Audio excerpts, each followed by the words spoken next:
Next आपका जो topic है वो है internetworking concepts, architectures and protocol.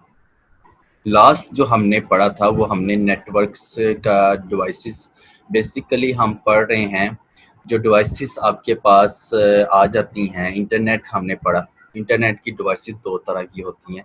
एक हमने पढ़ी हैं जो भी आपने ब्रिज और रिपीटर्स के हिसाब से नेटवर्क की डिवाइसेस पढ़ी थी। आप जो आप इंटरनेटवर्किंग की पढ़ने लगे हैं उसमें ज़्यादातर जो कंसेप्ट आना है वो राउटर्स का आना है और गेटवे का आना है। ये वो पार्ट्स हैं जिसमें इंटरनेटवर्किंग, बात का इंटरनेटवर्किंग बेसिकली का डेफिनेशन इसकी ये है, ना हो इसकी ये है कि अगर मैं सिंपल वर्ड में बताता हूँ, बाकी आगे एग्जांपल्स और साथ में डेफिनेशन क्लियर कट मौजूद भी है। इंटरनेटवर्किंग का बेसिकली कॉन्सेप्ट वहाँ पर किया जाता है जब आप लार्ज अमाउंट ऑफ कम्युनिकेशंस करना चाह रहे हैं, लार्ज ऑर्गेनाइजेशन को डील कर रहे हो और वहाँ पर नेटवर्क का जाल बिछाना हो और आप डिफरेंट नेटवर्क का इस्तेमाल करते हैं, तो वहाँ पर आपको राउटर्स और गेटवे की ज़रूरत पड़ती है। तो उसको बेसिकली इंटरनेटवर्किंग कहते हैं। उनका आपस में कनेक्टिविटी इज कॉल्ड इंटरनेटवर्किंग। अच्छा, मोटिवेशन नेक्स्ट आपका है द मोटिवेशंस फॉर इंटरनेटवर्किंग क्या होती है। बेसिकली पहले हम पढ़ रहे हैं कॉन्सेप्ट, आर्किटेक्चर, फिर उसके बारे में बताएंगे इंटरनेटवर्किंग, फिर उसके आगे फर्दर आईपी एड्रेस जो जो इसमें पार्ट आएगा वो हम चैप्टर वाइज पढ़ते जाएंगे। ये बुक का चैप्टर है, जो उसी तरह चैप्टर आपको मैंने बुक पूरी ऐसे ही पढ़ाई है। The motivations for internetworking, no single networking technology is best for all needs. सिर्फ एक नेटवर्किंग की टेक्नोलॉजी हमारी तमाम ज़रूरियात को पूरा नहीं कर सकती और वो बेस्ट भी नहीं है। अलर्ट मैंने जो इधर वर्डिंग लिखी है वो अगर एक बार भी कोई पढ़ ले तो उसको समझ लग जाती है कि क्या लिखा हुआ है। मैंने इतनी आसान वर्डिंग लिखी हुई है। A large organisation with diverse networking requirements need multiple physical networks। जिस तरह आपकी ऑर्गेनाइजेशन, जो कि मैंने आपको पहले भी बताया, ऑर्गेनाइजेशन जितनी बड़ी होती चले जाएगी उसमें नेटवर्किंग उतना ही खतरनाक क्राइटेरिया बढ़ता चला जाएगा, उसकी ज़रूरत बढ़ जाएगी नेटवर्किंग की। तो वहाँ पर हमें मल्टीपल फिजिकल नेटवर्क्स की ज़रूरत होती है और वो हमारी रिक्वायरमेंट्स में आ जाता है। If the organisation chooses the type of network, अगर हम किसी ऑर्गेनाइजेशन में किसी नेटवर्क की टाइप को चूज करते हैं, that is the best for each task, तो हम अपने उस टास्क के लिए बहुत अच्छा काम कर रहे हैं और हमारे लिए उस बेस्ट काम के लिए, उस टास्क के लिए एक ये बेस्ट अपॉर्चुनिटी भी है। Organisation will need several type of network, organisation को बहुत से नेटवर्क, जब आप एक ऑर्गेनाइजेशन को चूज करते हैं तब आप एक नेटवर्क की टाइप्स जितनी भी नेटवर्क की टाइप्स है उसमें अपने टास्क को कंप्लीट करने के लिए उसका बेस्ट ऑप्शन जो यूज़ करते हैं। तो बेसिकली आप वो डिफरेंट टाइप्स के भी हो सकते हैं नेटवर्क्स, उनको मिलाकर एक आप नेटवर्क बनाना, उसको मोटिवेशन फॉर इंटर नेटवर्किंग का कॉन्सेप्ट है। अगेन नेक्स्ट स्लाइड में मोटिवेशन फॉर इंटर नेटवर्किंग में ये बात की गई है कि the interconnections for of two और मोर नेटवर्क्स, एक या एक से ज़्यादा जब नेटवर्क का इंटर कनेक्शन हम करवाते हैं, usually local area network, so that data can pass between hosts on the different networks as though they were no one network। यानी कि ये डिपेंड नहीं करता कि जिस तरह आपके पास एक, अगर आपके पास नेटवर्क की एक्सेस है तो आप तो वहीं तक फिजिकल आप मूव करते चले जाएंगे। जब आप एक ऑर्गेनाइजेशन को डील कर रहे हैं तो जाहिर सी बात है वहाँ पर मुख्तलिफ किस्म के नेटवर्क साथ में जुड़े होते हैं, लेकिन वो आगे तक जो यूजुअली आपका काम कर रहे होते हैं, जो आपका होस्ट का काम कर रहे होते हैं, ये डिफरेंट नेटवर्क के साथ बेशक वो जुड़े होते हैं, लेकिन लोकल एरिया नेटवर्क के तौर पर आगे इसकी एक्सेस दे रहे होते हैं डाटा की, वो LAN का ही, लैन का ही काम होता है।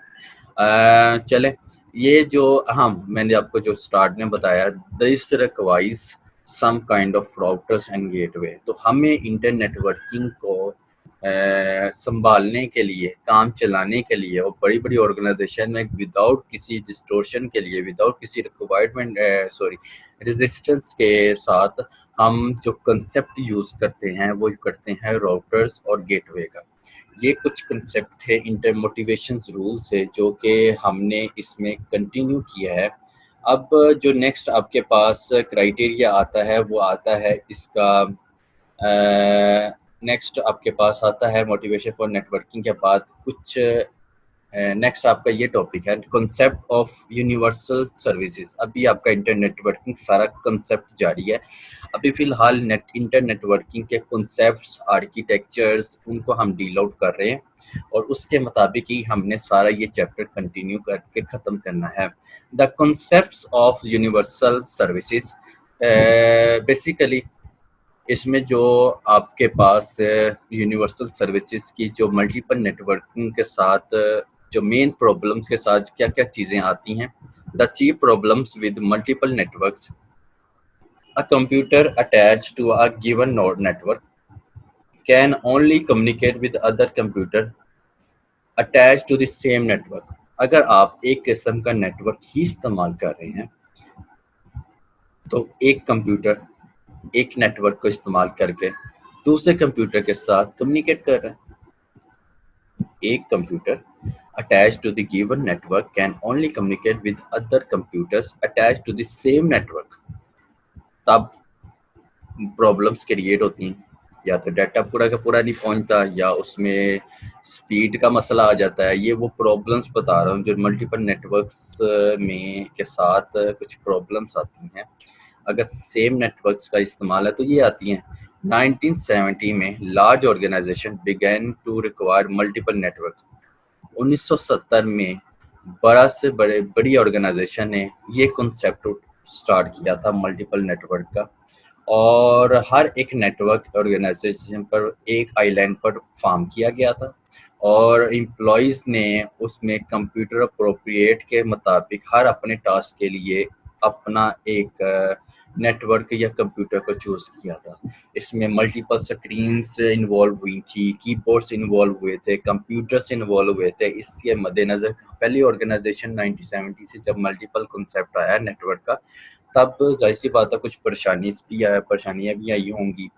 इसी का आगे कंटिन्यू है concept of universal services. Universal services the communication system that supplies universal services allows arbitrary pairs of computer to communicate। तो बेसिकली जब आप इन कंसेप्ट पे जहाँ पर आपने एक से ज़्यादा नेटवर्क इस्तेमाल करने हैं वहाँ पर यूनिवर्सल सर्विसेज आप प्रोवाइड करते हैं। और यूनिवर्सल सर्विसेज जो है डिज़ायरेबल है, इट इंक्रीज इंडिविजुअल प्रोडक्टिविटी। अगर आपके हर एक सिस्टम में उसकी प्रोडक्टिविटी में इजाफा हो रहा है और वो बेहतर तरीके से इस्तेमाल कर रहे हैं, चाहे आपकी ऑर्गेनाइजेशन बहुत बड़ी भी हो, तो इसको आप कह सकते हैं कि यूनिवर्सल सर्विसेज आपकी डिज़ायरेबल है। नेक्स्ट इसी कॉन्सेप्ट का यूनिवर्सल सर्विसेज का कंटिन्यू में आपको इंटर नेटवर्किंग के बारे में बताता हूँ। इंटर नेटवर्किंग जो मैं अभी आपको जो कंसेप्ट्स बता रहा था, उसके पहले इनकी मोटिवेशंस बता रहा था इस चैप्टर की। इस चैप्टर में क्या है, पहले तो आपको ये चीज़ समझनी चाहिए नेटवर्क और इंटर नेटवर्किंग में फ़र्क क्या है। तो जैसे कि मैंने आपको नेटवर्क में रिपीटर्स और गेट ब्रिजेस का बताया, इसी तरह नेटवर्किंग में राउटर्स और गेटवे की जिक्र होना है, जहाँ पर ज़्यादा से ज़्यादा बड़ी लार्ज ऑर्गेनाइजेशन जहाँ पर इस्तेमाल हो रही हो और जहाँ पर आपको मल्टीपल नेटवर्क का इस्तेमाल करना पड़े, वहाँ पर आप इंटर नेटवर्किंग का कंसेप्ट यूज़ करते हैं। ये बात याद रखिएगा, इंटरव्यू क्वेश्चन भी कभी भी आ सकते हैं, तो आपको ये मालूम होना चाहिए। Despite the incompatibility among network, researchers have devised a scheme that provide a universal services among heterogeneous network। heterogeneous मतलब है मुख्तलिफ किस्म के नेटवर्क जहाँ पर इस्तेमाल हो रहे हों, वहाँ पर रिसर्चर्स ने एक स्कीम प्रोवाइड की। वो स्कीम का नाम था यूनिवर्सल सर्विस, और यूनिवर्सल सर्विस जिस तरह प्रोवाइड की जाती है उसको इंटर नेटवर्किंग का कहते हैं। और इस क्योंकि इंटर नेटवर्किंग में बेसिकली आपके पास जो कंसेप्ट है वो आता है हार्डवेयर और सॉफ्टवेयर का कम्बिनेशन। इसमें इंटर नेटवर्किंग में हार्डवेयर और सॉफ्टवेयर दोनों इस्तेमाल होते हैं। एक बात ये इंटर नेटवर्किंग का मेन कंसेप्ट। इससे पहले जो आपको मोटिवेशंस बताई, आपको कंसेप्ट बताएं, उससे वो बताना बहुत ज़रूरी था। ठीक है। अब इसके साथ-साथ जो फिज़िकल नेटवर्क्स, अब नेक्स्ट टॉपिक इसी का है, physical networks connection with routers. अब राउटर्स के साथ इसकी कनेक्टिविटी कैसे होती है? A routers is a special purpose system dedicated to the tasks of interconnecting networks। Router जो है वो स्पेशल पर्पस सिस्टम के लिए इस्तेमाल किया जाता है जहाँ पर आप इंटर नेटवर्किंग का कॉन्सेप्ट लेकर आते हैं। या क्योंकि मैंने राउटर्स की आपको डेफिनेशंस बताई थी कि राउटर्स एक ऐसा नेटवर्क होता है, ऐसा सिस्टम होता है जहाँ पर आप मुख्तलिफ किस्म के नेटवर्क्स को आप यूज़ करते हैं और उस नेटवर्क्स को इस्तेमाल कर कर आप या तो सेम प्रोटोकॉल इस्तेमाल करते हैं, यानी कि आप कुछ मैश इस्तेमाल कर रहे हैं, कुछ ब्रिज इस्तेमाल कर सॉरी आप इस्तेमाल कर रहे हैं, स्टार इस्तेमाल कर रहे हैं, रिंग इस्तेमाल कर रहे हैं, बस इस्तेमाल कर रहे हैं, उनको यूज़ करते हैं, या फिर आप यूज़ करती हैं सेम किस्म के प्रोटोकॉल्स। तो राउटर्स में आप जब दो या दो से ज़्यादा नेटवर्क का आपस में कनेक्टिविटी करवाते हैं with same protocol, a different protocol is called router. A router can interconnect networks that uses different technologies, including different media, physical addressing, and schemes and frame format। ये वो चीज़ें हैं राउटर में कनेक्ट करती हैं जिसमें डिफरेंट टेक्नोलॉजीज आ जाती हैं और टेक्नोलॉजीज के साथ उसमें डिफरेंट मीडिया आ जाता है, फिजिकल एड्रेसिंग स्कीम्स आ जाती हैं और फ्रेम फॉर्मेट्स आ जाते हैं। ये वो चीज़ें हैं जो आपके राउटर्स में आपको फेस करने पड़ जाते हैं। Physical network connection with routers के साथ हो तो आपको देखा होगा ये एक टोपोलॉजी है, नेटवर्क का एक सेट है, ये दूसरा नेटवर्क का एक सेट है, या हो सकता है ये दोनों सेम टोपोलॉजीज को इस्तेमाल जो सेम प्रोटोकॉल को इस्तेमाल कर रहे हों और हो सकता है कि ये डिफरेंट प्रोटोकॉल्स का इस्तेमाल कर रहे हों। तो कनेक्टिविटी राउटर्स की दोनों तरह एक्सेस हो जाती है, बेशक सेम प्रोटोकॉल हो, बेशक वो डिफरेंट प्रोटोकॉल हो। बेसिकली आपकी जो ऑर्गेनाइजेशन है वो सिंगल राउट बहुत कम जो है कभी कभार इस्तेमाल होती है। Organisation seldom use a single router to connect all its network for two reasons. अगर सिंगल राउटर के तौर पर मैंने पहले बताया कि बहुत कम इस्तेमाल की होती है, लेकिन अगर इसको एक ही तमाम के तमाम नेटवर्क को अगर उस ऑर्गेनाइजेशन में एक सिंगल राउटर के साथ कनेक्ट करना पड़ जाए तो उसकी रीज़न दो क्या होती हैं। एक ये होती है कि रीजंस आ जाती है because the router must forward each packet, क्योंकि वो अगर ये इस तरह की सिचुएशंस आ जाए इंटरनेट आर्किटेक्चर में तो उसको मस्ट ये करना पड़ेगा कि आपको क्राइटेरिया के मुताबिक आपको जो आपका डाटा सेंड करना है वो पैकेट की फॉर्म में फॉरवर्ड होना चाहिए और the processor in a given router in inefficient to handle the traffic. बात ये भी हो सकता है कि आपके ऑर्गेनाइजेशन में जो सिंगल राउटर आपने तमाम नेटवर्क के साथ कनेक्ट किया है उसकी रीजंस में ये आ सकता है कि जो आपने पैकेट सेंड किया है उसको पैकेट को हैंडल करना, उसके ट्रैफिक को हैंडल करना इनसफिशिएंट हो सकता है। एक बात, दूसरी बात ये है कि आपके जो इंटरनेट की रिलायबिलिटी है उसका जो इम्प्रूवमेंट्स है उसमें रिडंडेंसी आती है, उसमें बहुत ज़्यादा लैग आ जाती है और स्पीड का मैटर करता है, कॉस्ट का मैटर करता है और भी बहुत सी ऐसी चीज़ें हैं जो इम्प्रूवमेंट और लाइबिलिटी में आती हैं वो भी बहुत ज़्यादा मैटर करती हैं, जो कि इंटरनेट आर्किटेक्चर में अगर हम सिंगल राउटर के ज़रिए तमाम नेटवर्क को अगर जोड़ते हैं तो। इंटरनेट आर्किटेक्चर का नेक्स्ट स्लाइड में जो कंसेप्ट है वो ये है, A internet consists of a set of networks interconnected by router। जाहिर सी बात है जब आप इंटरनेट को जब आपके पास से सेट ऑफ नेटवर्क्स पर मुश्तमिल कोई चीज़ हो और आप एक ऑर्गेनाइजेशन चला रहे हो तो आपको राउटर्स के साथ उसको इंटरकनेक्ट करना पड़ेगा। The internet scheme allows each organisation to choose the number. आपका जो इंटरनल स्कीमा है वो आपके हर ऑर्गेनाइजेशन में जो भी किस्म के जो टाइप ऑफ नेटवर्क आप इस्तेमाल कर रहे हैं और कितने इस्तेमाल कर रहे हैं उसकी सिलेक्शन करता है। ठीक है, इंटरनेट स्कीम ही इजाज़त देता है कि आपके ऑर्गेनाइजेशन में कितने किस्म के नेटवर्क की टाइप्स हैं और कितने नंबर्स हैं, उसके मुताबिक उसकी ऑर्गेनाइजेशन में उस इंटरनेट की स्कीम को उस नेटवर्क को कैसे चूज़ करना ये इजाज़त कौन देता है, internet. And number of routers to use the interconnect item, और ये भी इस किस्म की इजाज़त भी इंटरनेट ही देता है क्योंकि हमने जब कनेक्ट करना है नेटवर्क के साथ, तो नेटवर्क के साथ कनेक्ट करने के साथ साथ तो सबसे पहले तो यही काम आता है कि आपका जो इंटरनेट है वो ठीक तरीके से चलना चाहिए, क्योंकि कनेक्टिविटी उसके बगैर हो ही नहीं सकती। तो द नंबर ऑफ राउटर्स जो use the interconnect them and the exact interconnection topology आपने जो इस्तेमाल करनी है, वो एग्जैक्ट जो भी आप इस्तेमाल करें वो ठीक हो, करेक्ट हो और आपके काम के मुताबिक हो। ठीक है, ये आर्किटेक्चर के मुताबिक ये देखें, आपके पास हो सकता है कि आपके पास डिफरेंट आर्किटेक्चर्स में जो आपके पास इंटरनेट की फैसिलिटीज़ में राउटर्स इस्तेमाल किए गए हैं और नेटवर्क डिफरेंट लिए गए। ये 4 नेटवर्क हो सकता है ये सेम हो सकता है ये डिफरेंट हो, और इनको आपस में, इनमें भी हमें नज़र बाकायदा ये जो आ रहे हैं बाद राउटर के मुताबिक इनको आपस में इंटरकनेक्ट किया गया और इससे लार्ज ऑर्गेनाइजेशन बन जाती है।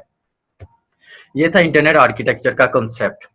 आगे है हमारा कि हम यूनिवर्सल सर्विसेज को अचीव कैसे करते हैं। Achieving the concept of the universal services, the goal of internet working is universal service across heterogeneous network.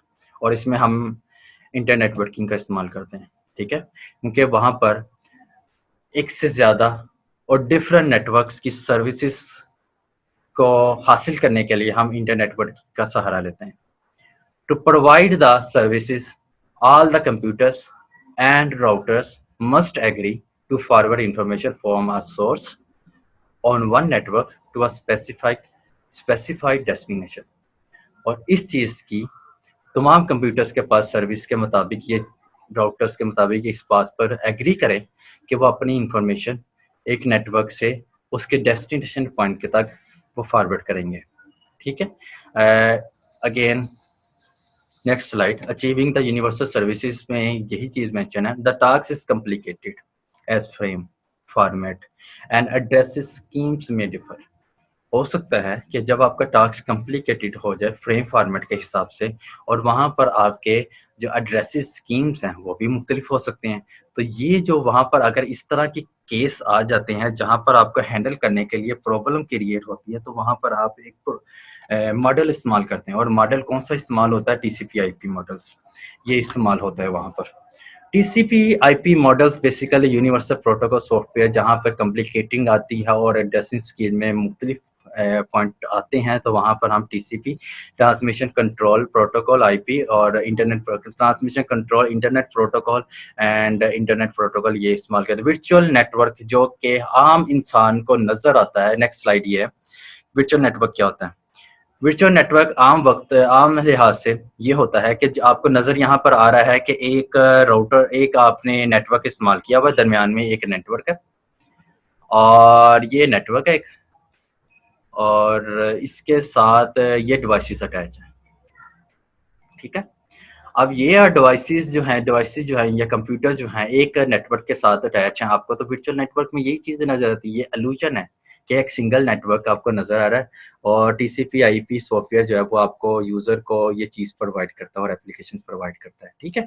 Basically इसके पीछे हो क्या रहा होता है? इसके पीछे आपको एक नेक्स्ट स्लाइड से दिखाता हूँ कि इसमें बेसिकली उसी नेटवर्क में डिफरेंट राउटर्स अटैच होते हैं। Net 1, net 2, net 3, net 4 and net 5, ये सारे राउटर्स हैं। वो ये एक मिलकर एक मेन राउटर बनाते हैं। वो वर्चुअल नेटवर्क की तरह आपको दिखाई तो लगता है कि एक ही नेटवर्क है, लेकिन वो एक नहीं होता, वो कम्बिनेशन होता है सारे का। ये है वर्चुअल नेटवर्क का कॉन्सेप्ट। आई होप कि जो मैंने आपको बता रहा हूँ, आपको वर्चुअल नेटवर्क और राउटर के कम्बिनेशंस और हम इंटर नेटवर्किंग का जो कॉन्सेप्ट रीड आउट कर रहे हैं वो उसकी समझ लग रही है साथ साथ। अच्छा, नेक्स्ट जो है, नेक्स्ट आपका जो टॉपिक है वो है layering and TCP/IP protocols model। Basically TCP/IP protocols आपके conceptual 5 layers पर मुश्तमिल होते हैं और वो 5 layers कौन कौन सी होती हैं वो वन बाय वन आपको डिस्कस करता हूँ। जिसमें एप्लीकेशन आ जाता है, session of presentation wind up हो जाता है, उसमें ही आपका तीनों एप्लीकेशन में ही दोनों 3 एप्लीकेशंस आपकी लेयर आ जाती हैं। और ट्रांसपोर्ट है, डाटा लिंक लेयर है, उसके बाद नेटवर्क है और फिजिकल है। ये 5 लेयर्स आपकी इंक्लूड होती है लेयरिंग एंड TCP/IP प्रोटोकॉल्स में। Although some layers of TCP/IP protocols reference models it corresponds to layers of the ISO model. ISO international system organisation के मुताबिक, जिसको आप OSI मॉडल भी कहते हैं, ये वो भी हो सकता है। तो आपके पास ये क्राइटेरिया के मुताबिक आपका जो क्राइटेरिया है वो इस तरह है कि आपने जो भी क्राइटेरिया इसमें फॉल करना है लेयरिंग एंड TCP/IP प्रोटोकॉल में, उसमें हो सकता है कि आपके पास आ जाए कि एक क्राइटेरिया आ जाए कि आपने जो TCP/IP मॉडल इस्तेमाल कर रहे हैं या नहीं इस्तेमाल कर रहे हैं। बेसिकली ये TCP/IP मॉडल जो है ये इंटरनेट नेटवर्किंग में ही इस्तेमाल होता है, और आपको ये भी मैंने बताया था कि TCP/IP मॉडल जो है एडवांस लेवल पर आजकल ये यूज़ हो रहा है। वो जो OSI मॉडल था, जिसको ISO मॉडल भी कहते हैं, वो पुराना मॉडल है, और पुराने मॉडल में जो भी आपके पास रेफरेंस इस्तेमाल होता था उसमें 7 लेयर्स इंक्लूड होती थी। ठीक है, और इसके नेक्स्ट स्लाइड में चलते हैं। जैसे कि लेयरिंग और TCP/IP प्रोटोकॉल्स में आपके पास जो चीज़ आपको मेंशन है यहाँ पर नज़र आ रही है वो ये है कि इसमें 5 लेयर्स होती हैं, और 5 लेयर्स आपके पास कम्बिनेशन के मुताबिक देखा जाए, तो पहली लेयर्स है फिजिकल लेयर, दूसरी लेयर है network interface layer 2, third layer है आपकी इंटरनेट लेयर, जिसको आप डाटा लिंक लेयर भी कहते हैं, और उसके ऊपर वाली लेयर है कि आपके पास जो ट्रांसपोर्ट लेयर है, और फिर इसके बाद आपके पास आ जाती है एप्लीकेशन लेयर। 5 लेयर इसमें इस्तेमाल हो रही हैं। जैसे कि लेयर 1 जो है फिजिकल लेयर, उसके बारे में बताया गया है कि correspond to basic network hardware layers in OSI model. ये जो आपके इसके हार्डवेयर है, जो आपको फिजिकली आपको डाटा जो सर्च आउट करके एंड पर रिजल्ट देता है, वो फिजिकल लेयर ही होता है। सेकंड लेयर जो आपको डाटा आपका जो स्टोर करते हैं, नेटवर्क का डाटा जो होता है वो आपको फ्रेम के तौर पर सेंड करते हैं, और फ्रेम में कम्बिनेशन ऑफ पैकेट्स होते हैं। ठीक है, और थर्ड लेयर जैसे कि यहाँ पर मेंशन है इंटरनल लेयर, जिसमें आपको पैकेट्स के बारे में जो मैंने अभी बताया, आपकी इन दोनों लेयर में पैकेट में आप start of the bit end of the bit के हिसाब से आप जो डाटा सेंड कर रहे हैं वो एक फ्रेम बनाकर आप ट्रांसमिशन पर फेंक देते हैं, तो वहाँ पर इंटरनेट लेयर्स और नेटवर्क लेयर्स का कम्बिनेशन एक साथ चलता है। थर्ड लेयर्स में specify the format of the packet sent across an internet and forward packets. ठीक है, और फोर्थ लेयर है कि specific how to ensure, transfer layer में how to ensure reliable transfer, कि ये डाटा जो आपने ट्रांसफ़र करना है, क्या आया कि वो आगे सेंड होगा और जाने के काबिल है कि नहीं है, ये चीज़ें इसमें आती हैं। और इसके अलावा आपके पास जो लास्ट लेयर है, जिसको लेयर 5 कहते हैं, उस लेयर 5 में आपने जो 6 एंड 7 इन OSI मॉडल जो स्पेसिफिक करते हैं 6 और 7, यानी कि उसके मुताबिक सेशन लेयर और ट्रांसफर लेयर जो है वो भी इसी में ही ऐड होती है, और तीनों का कम्बिनेशन, यानी कि आपने जो चीज़ सर्च करनी है HTML के तौर पर, डोमेन नेम सर्विस के तौर पर, फिर उसके बाद सेशन आपका जो सेशन इंक्लूड होता है। सेशन में आप क्या करते हैं कि उसको कनेक्टिविटी करते हैं, आपकी सिमेंटिक चेक करते हैं और एनालिटिकल चेक करते हैं कि वो कनेक्टिविटी है कि नहीं है। फिर उसके बाद आपकी ट्रांसपोर्ट जो आपकी ट्रांसमिशन की जो पार्ट है वो आप लेते हैं कि हाँ दो या दो से ज़्यादा जो कम्युनिकेशन पार्ट है वो आगे आपस में कम्युनिकेट हो भी रहे हैं, मैसेज कन्वे हो रहा है कि नहीं हो रहा। तो ये जो तीन चीज़ें थी वो एप्लीकेशन लेयर में ही मेंशन आउट है। ठीक है, ये था TCP/IP मॉडल्स का कॉन्सेप्ट, जो कि आपको TCP/IP मॉडल्स का जो मेन कॉन्सेप्ट है, इसका और डिटेल फॉर्म हो सकती है। मैंने सिर्फ नाहो दी। इससे पहले भी मैं TCP/IP मॉडल और OSI मॉडल के बारे में जिक्र कर चुका हूँ। किसी को अगर नहीं पता तो वो इसी ट्यूटोरियल इंफॉर्मेटिव ट्यूटोरियल्स में जाकर अपने बैक एंड पर आप सर्च कर लें कि OSI मॉडल और TCP मॉडल कहाँ है, वहाँ पर मैंने इसका डिटेल बताया हुआ। तो ये जस्ट आपके इंटर नेटवर्किंग में इसका कॉन्सेप्ट आया था, और इसके ही कॉन्सेप्ट से मैंने इसकी स्टडी आउट करवा रहा हूँ ताकि इंटर नेटवर्किंग का कोई भी पार्ट ना रह जाए।